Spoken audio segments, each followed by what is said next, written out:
დონალდ ტრამპმა განაჩენი გამოუტანა არა მარტო უკრაინის ძალადობრივ და ქვეყნის საწინააღმდეგო რეჟიმს, არამედ გამოუტანა განაჩენი იმ დასავლეთის ლიდერებს, რომლებიც თავიანთი პოლიტიკით ცდილობდნენ დაემორჩილებინათ ის ქვეყნები, რომლებიც მათ პოლიტიკას არ ექვემდებარებოდნენ. ეს იყო ორბანი, ეს იყო ფიცო, სლოვაკეთი, უნგრეთი, ეს იყო ის ქვეყნები, რომლებიც მათ პოლიტიკას არ ეთანხმებოდნენ და რა თქმა უნდა, ეს იყო საქართველო.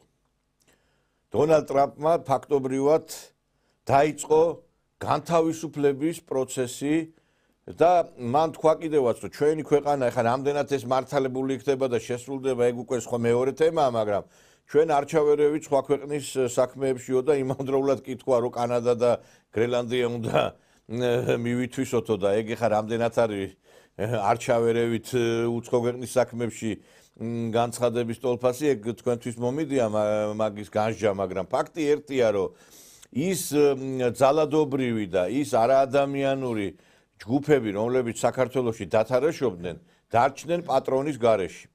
ამერიკული ფონდები მათგან ვერ მიიღებენ ისინი ფონდებიდან დაფინანსებას, ვერ მიიღებენ დახმარებას თავად სახელმწიფო ადმინისტრაციიდან და დიდი ალბათობით მათი არსებობაც შეწყდება. ამიტომაც არიან გამწარებულები და ტრამპის საწინააღმდეგო განცხადებები ისმის, წვავენ ფიტულებს. მე არ გამიკვირდება, რომ მალე ეს რუსთაველზე აქცია შეწყდეს და გადაინაცვლოს ამ აქციამ ამერიკის საელჩოსთან. ჩვენ აქამდეც მივალთ ალბათ, მალე და ვნახავთ ამ ყველაფერს.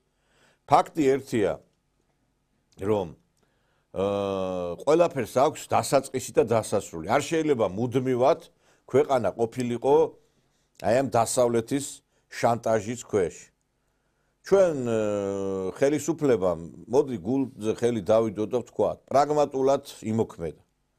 ჩვენ რომ ბაიდენის ადმინისტრაციას დავპირისპირებოდით ძალიან ისე მკვეთრად, ანუ იმ მიმართულებით, რომ აქ ახლა ესენი სასტიკად დაგვერბია, გაგვენადგურებინა კი იყვნენ ისე ამის ღირსი, შეიძლება ამას მოყოლოდა მართლაც ქვეყნის დასანქცირება.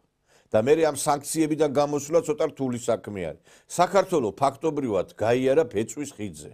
ეს უნდათ მათ აი ამ ჩვენს აი აქ ოპოზიციას ეგრეთ წოდებულს, რომ აი აქეთკენ მიყავდათ საქმე, რომ წამოეკიდებინათ ხელისუფლება და იყო კიდევაც საუბარი, გახსოვთ ალბათ გახარიამ რო თქვა ჩვენო, ეს ხელისუფლება ტრამპის ინაუგურაციასამდე თუ მოვიცილეთო, თორე მე ამასო ვერ მოვიცილებთო. აი სად აღმოჩნდა სიმართლე? ტყილა კი არ იძახდნენ ამას. ანუ გახარია იცოდა, რომ ტრამპის მოსვლის შემდგომ მათ უკვე ვერაფერი გასახანი ვერ ექნებოდათ. ამიტომ ჩქარობდნენ მეგობრებო. ამიტომ იყო ყოველდღიური შტურმი მთავრობაზე, რომ მოესწროთ ტრამპის ინაუგურაციამდე ხელისუფლების ცვლილება.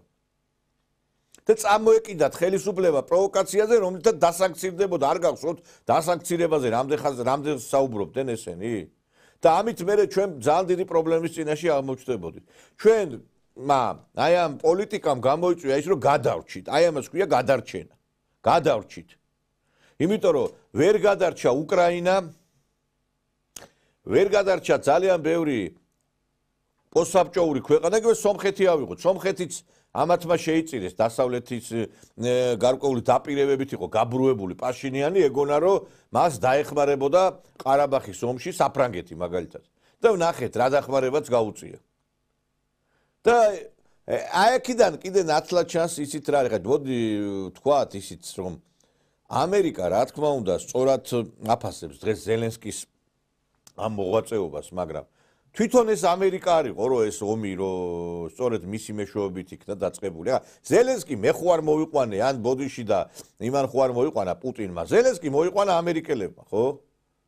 და დააწყებინეს ომი უკრაინას და თვითონ ტრამპმა თქვა, ეს ბაიდენმა დააწყებინაო ზელენსკის ომი. და რა მნიშვნელობა აქვს ახლა უკრაინელი ხალხისათვის ბაიდენი იქნება თუ ტრამპი თუ რა ქვია რომელიმე სხვა ლიდერი.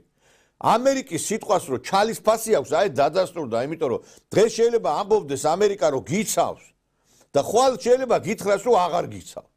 და გაგწიროს. ესე არ იყო 91 წელს, როდესაც აქ დაიწყო ეროვნულ-გამათავისუფლებელი მოძრაობა, ვითომ მხარი დაუჭირეს მათ ხელისუფლებას და შემდგომ პირველები იყვნენ, რომლებმაც წვანეშუქი აუნთეს იგივე საქართველოში ხელისუფლების ჩამოგდებას. დინების საწინააღმდეგოდ მიცურავსო, გამსახურდიაო და ამით ფაქტობრივად წვანეშუქი აუნთეს გადატრიალებას. 2003-ში შევარდნაძეს არ გამოუტანეს განაჩენი? უთხრეს წადიო და წავიდა შევარდნაძე. ამიტომ უნდა ვიცოდეთ, კი ეხა მე ჩვენ არ უნდა ვიყოთ ეხა ერთი ხრივ კი კარგია ტრამპის განცხადებები, მაგრამ არ უნდა მოვექცეთ რაღაცა ილუზიების ქვეშ და არ უნდა ვიყოთ რაღაცა რომანტიზმა, არ უნდა მოგვიცვას, რომ აი ტრამპი და ეხლა და ტრამპი გადაგვარჩენს. არავინ არ გადაგვარჩენს, ჩვენი თავი გადაგვარჩენს. ხვალ შეიძლება ტრამპი აღარ იყოს ისევ მოვიდეს ბაიდენისნაირი იდიოტი. მე რა ვქნათ? ამიტომ ჩვენ უნდა მოვნახოთ უსაფრთხოების ქოლგა იმ ქვეყანასთან, რომელიც დაგვიცავს და იქნება პარტნიორი. და ესეთი ამერიკა რო ვერ იქნება, ეს ფაქტი არის. იმიტომ რომ ამერიკა არის ცვალებადი. დღეს ერთია, ხვალ მეორეა და ამიტომ ასეთ ქვეყანასთან საქმის დაჭერა ძალიან რთული არის. კადაფი და იგივე ჰუსეინი ერთი პერიოდი იყვნენ დასავლეთის მოკავშირეები. და მეგობრად თვლიდა მაგალითად კადაფი მას რა ქვია საფრანგეთის ლიდერს. და შემდგომში როგორ წავიდა პროცესები ხო დავინახეთ. აქ მიიღო კადაფმა ის, რომ მას სასტიკად გაუსწორდნენ. ამიტომ ჩვენ უნდა ვიხემძღვანელოთ სახელმწიფოებრივი პოზიციიდან კიდევ ერთხელ მეორე. უნდა მოვეშვათ რაღაცა ოცნებებს თავი.